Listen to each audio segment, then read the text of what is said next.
What's up, guys? Welcome back to Almost Functional 40K. Sorry I haven't been posting much lately. Just been traveling for work and a lot of other stuff going on for me personally. But I'm going to start getting back to this a little more regularly. My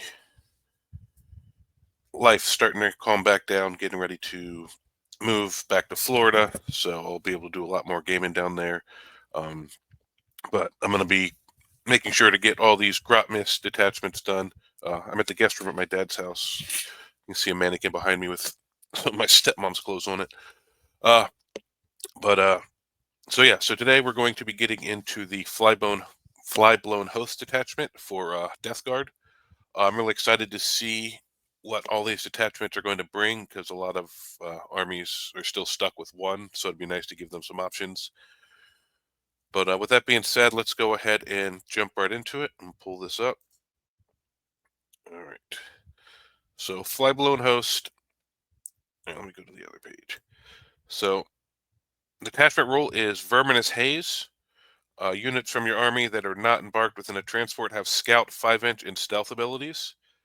So a little pregame move plus Stealth. I mean, that's should really help with some of the mobility and make Death Guard even tougher at range.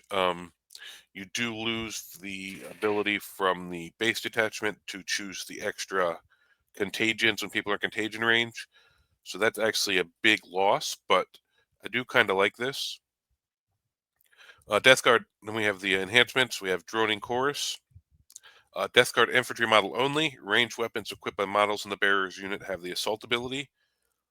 So that's nice. So you can advance with your Death Shrouds or your Blight Lords or your Plague Marines or, you know, I guess cultists, but they're not as good. But you have some pretty good weapons on some of those units that they're slow. And if you advance, they can't shoot or charge most of the time. So at least you can still shoot some of this stuff. So it's only for one unit, but that could be useful for Death Guard. Anything that can help with mobility and damage output.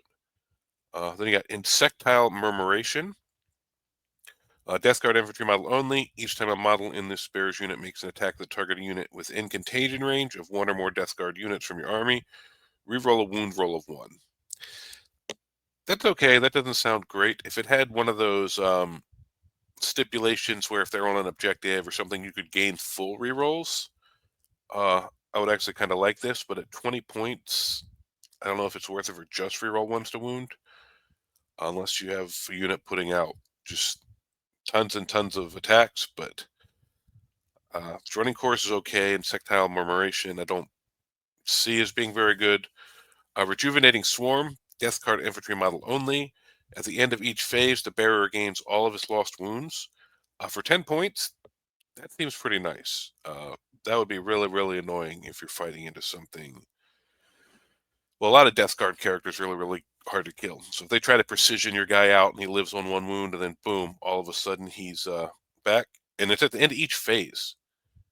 So like there'd be a situation that's really nice. I think you probably take this on a beefy character almost all the time for 10 points. That one is really, really nice. Plague Veil, 25 points. Death Guard infantry model only.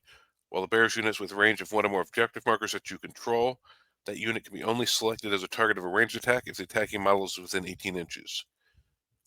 That's not horrible. That could be, I mean, 25 points is expensive, but if you have a unit that's really just going to be holding like your backfield objective, making them untargetable outside of 18. So that's a really, really nice rule. But you're normally going to only be wanting to leave something back to like cultists. You're not going to want to leave a good unit back there most of the time. But maybe early game when you're pushing to some of the middle objectives, it limits what can shoot you, or if you try to flank down a side. So I'm not 25 points if you take it, but that I don't know. That's it. That one's interesting to me. Uh, so if anyone runs this and uses that, let me know how it works and whether you do or don't feel like it's worth the spending a full 25 points on it.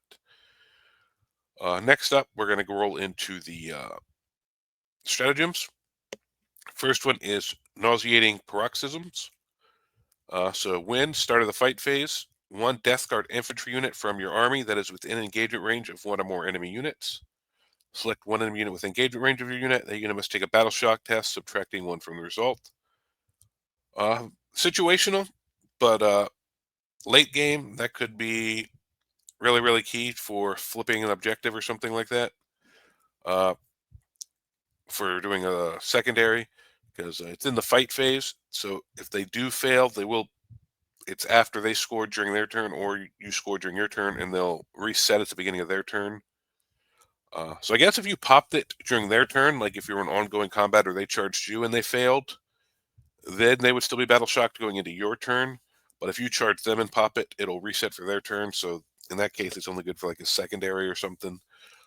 Turn 5, if you're going second, that could help because you score bottom of the turn. So that's probably where I see it being the most useful, going for a Hail Mary flip.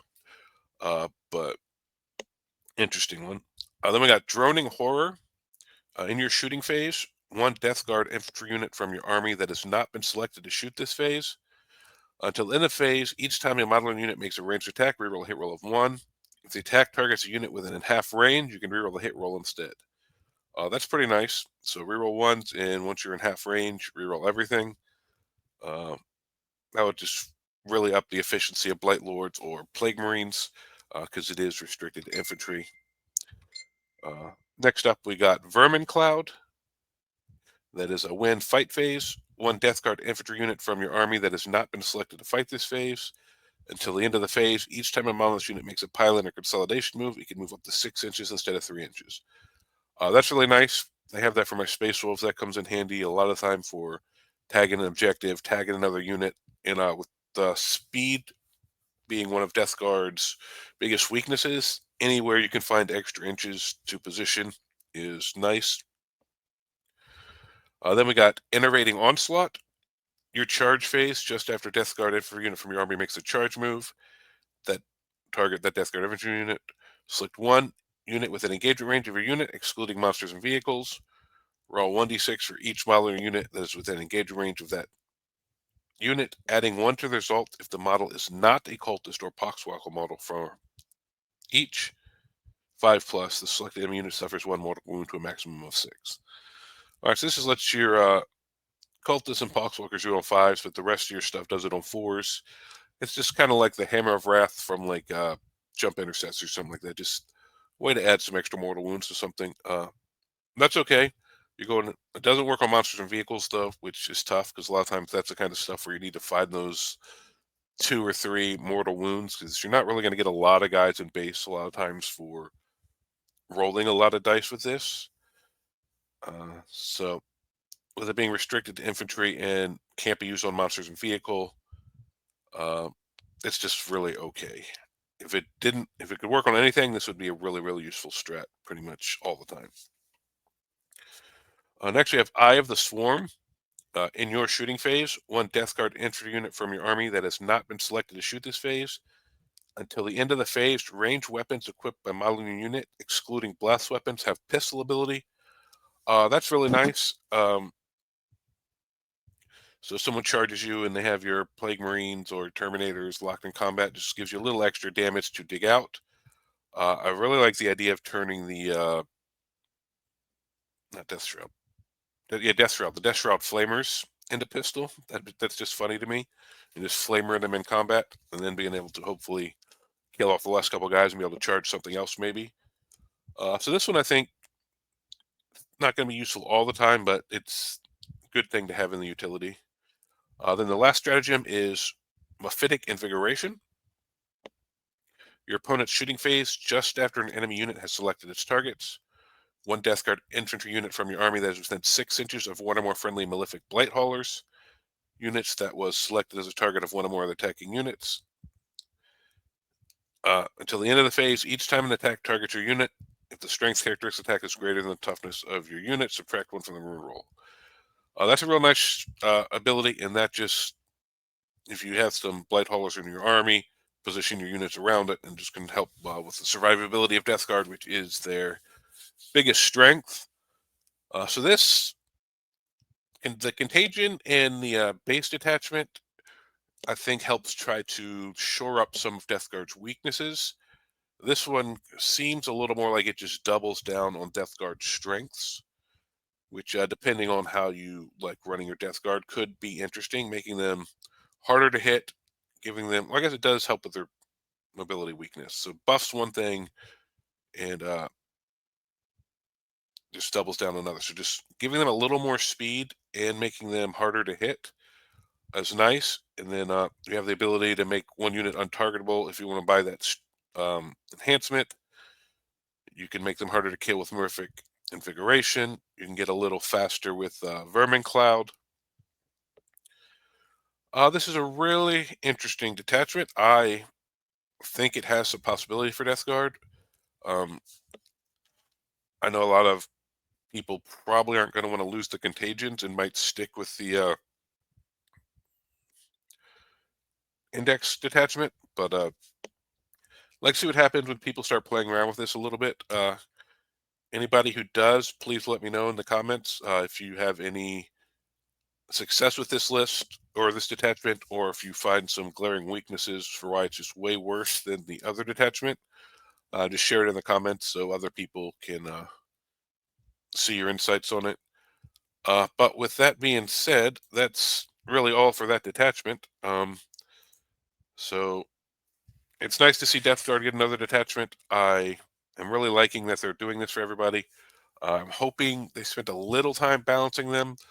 But by the time we get all these detachments, and then I think we might also be getting some points and stuff coming up real soon, uh, we may or may not be back in the Wild West of 40K for a minute until they see results from everything and start balancing and buffing the high and low armies to get us back to around where we are now, which I think is a very, very balanced place.